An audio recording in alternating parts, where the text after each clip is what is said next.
Күмәк эш тау күчерәделәр халыктан. Бу көннәрдә махсус хәрби операцияда катнашучы солдатлар өчен Соба районы да солдатка аш дип исемләнгән акция оештырды.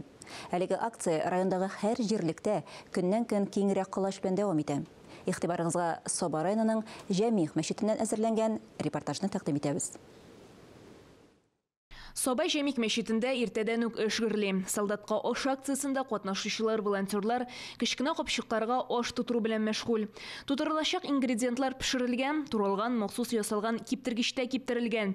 Әлеге акцияга кушылырга Сызрань шәһәре волонтерлары этәргеч биргән. 3 кешедән башланган эш бүгенге көндә 300-гә якын волонтер инде булды.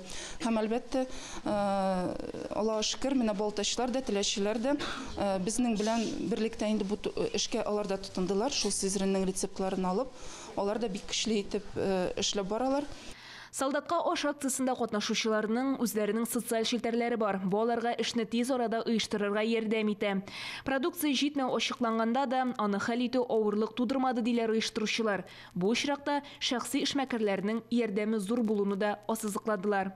4 төрле аш безнең: рассольник, борщ, победа без инде батыр дип әйттек, аларныкы победа иде, исемнәр куштык инде: рассольник, борщ, анарсын тукма чашы и харчо. 4 төрле аш әзерлибез.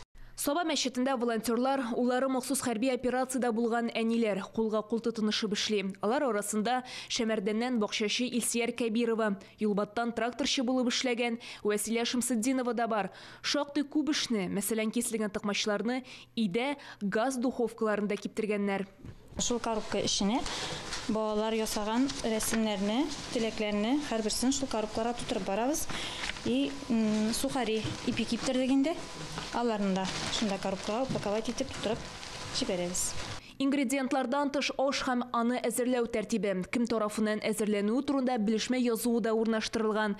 Исап-хисап эшләрен бик зур төгәллек белән Эльвира Каюмова алып бара. Шыңар җирлегендә дә күмәкләшеп эшкә керешкәннәр. Туктар авылыннан 4 малай әнисе Фәнзия Хәбиеваның улы Фәниз махсус хәрби операцияда узган ел ахырында гына улы Әнис тә армия сафларына алынган. Вакыт булуга мондый эшләрдә дә катнашам ди ул.